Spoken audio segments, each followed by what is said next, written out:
Hi, Miss Anya. I just want to say thank you very much for today. Thank you for giving us the opportunity to interview today. I just want to go ahead and welcome you to our Immigrant Woman virtual panel event. And I just want to say that I really appreciate the time that you took to block to come in for the interview today. And let me know if you have any questions. But just before we get started, I just also want to tell you that I acknowledge you as an empowerment woman who came in here and immigrated here and did a lot to this community. So let's get started with you. If you can please introduce yourself, your name, your country of birth, and how long have you been in the US, as well as your job. Yes. Hello, good afternoon. My name is Anya Rodriguez. I am originary from Tijuana, Baja California, Mexico, so I'm Mexican. I've been here for about 13 years almost in the US. It was quite a transition. The first years I was back and forth crossing the border, but I finally moved to San Diego 5 years ago, totally moved without driving back and forth, without all that hassle in between, in the mornings, in the afternoons. And but mainly being in the United States, like formally living, it's 5 years. Alrighty. Do you want to explain to us where you work right now? Yes. My main profession is I'm a children's psychologist. Also, about 3 years ago, I ended a doctoral degree in education. That's the main field that I am currently developing myself. I currently work in Neighborhood House Association as a prenatal educator, providing educational services to a pregnant woman in San Diego community. And I also work as an adjunct college instructor in child development field. Alrighty. And when you were in Tijuana, did you study there? Did you study here? Did you change your careers? Yes, all my main professional studies were done in Tijuana, Mexico. I studied my bachelor in psychology. After that, I was always in school. That's what I always remember. They always tell me when you're going to end. Um, Hopefully this December, I'm getting my degree, my doctoral degree. I ended up but my title, I haven't received it. But that's my main plan. The pandemic came in between, so I just postponed that. So my bachelor, my master degree in children's psychology was done in Mexico, and also the doctoral program I was in, it was in Mexico. So I was able during my transition, when I was thinking about working here in San Diego, having that opportunity to come here and do that, because I was the first one to come to San Diego, because I got married to a U.S. citizen. So that was my opportunity to come. It never crossed into my mind to come here. So I did all my professional equivalency to be able to work here, and definitely that was a door opener for me. Besides going back to college, that was something that everybody told me, oh, how, if you have your degrees, you're going to college, and how come that you already have your studies? But my main goal was becoming more fluid talking in English. So that was my main goal. So all my studies were done there. And I have studied a few courses and kind of specialities, if you can call it, here in the US That is too. awesome. Thank you very much for sharing that. Another question would be, beside missing family members at home, what has been the most difficult in your transition here? I think the first one was the language barrier. Why? Because I was used to think and talk in Spanish. even I was a fluid reading it and understanding English. I went to school to study. I have never had the need actually to talk. So that was one of my main, probably I was a little bit like self-conscious because of my accent that was different, or sometimes somebody made like, oh, how you pronunciate or fun, but I just took it like an opportunity. I just laughed with them, and I told them like, if you're laughing, let me know how it's the correct pronunciation. I want to learn. So by immersing in the US or American culture, provide me that opportunity. Even though I missed a lot my hometown, I think it was a great opportunity to develop myself in another country that I think I'm able to do a very profound impact. Amazing. Thank you. So, what inspires you and what motivates you to continue with that excellency? My main inspiration is that I have somebody who is looking up to me, who is my son. I have a 10-year-old son who's his name is Abel. So I think every single day he's watching me, whatever I do, whatever action, whatever I say. So I want him to have a good role model of what hard work and achievements and happiness. I just want him to be happy, and he's my main motivation. And another thing that motivates me, it's all the women that I work with every single day. Even if I'm tired or probably I'm not in my best mood that day, I know there's somebody. I have a text message, I have a phone call, I have I like a little sign from them that the community, or at least some of the pregnant women or my students, are needing me. And it's not that sense of needing me, it's that sense of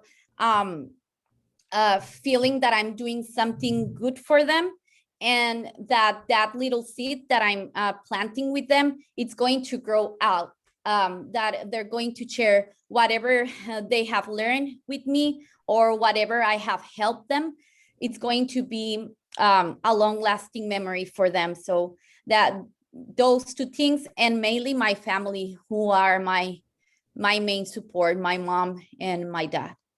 That's amazing. You are a great role model, and you Thanks. are and you will be a great model as well in the future. So, what traits of your culture do you think and feel are missing in here? And which ones do you like? I think, for example, it's very common that I see, and for myself, like even at my house, I'm always worried about food, like cooking for lunchtime and having dinner time together, sitting in the same table, sometimes like rushing yourself. I felt like when I was living in Mexico, it was way slower the way we used to live, and that we used to make time to have lunch with the family, or to do other stuff that I don't want to say that they don't do it, but I felt once I arrived here that life went very fast. Like everything, it's about routine. Once you get home, you don't want to go out. When I was in Tijuana, I used to, even if I cross late from work back from San Diego, I used to find something, a place to go, because everything was closer. So I was not like lazy about saying, oh, I need to cross this freeway to get to this section of the city. Or that's what I really miss, like the get-togethers with the families, because I don't have most of my family here. It's mainly my primary family, my couple, myself and my son. I have some family, but I do not visit them because they are as busy as I am.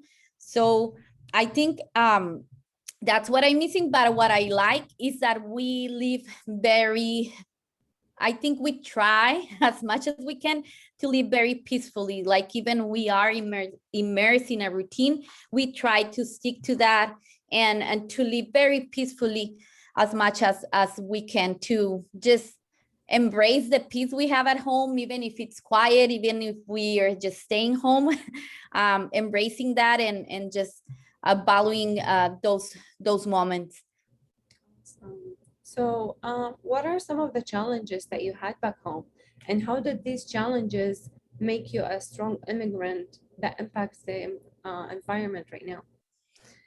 Some of the challenges I had back when I was in Mexico, I saw in the work environment mainly because I have started since, I think that since not in the high school, but when I started in my career in psychology, I think I was like an overachiever. I really felt like in love with the career and with education. So I tried as much as I can like to excel. So a lot of opportunities came to me, like work opportunities being very young. So it was something I struggled with because they always thought like, oh, why she was a high school principal, why she got the position, or like work competence among women or among co-workers, why you have this and why you have that, or why this opportunity is given to you. I saw a lot of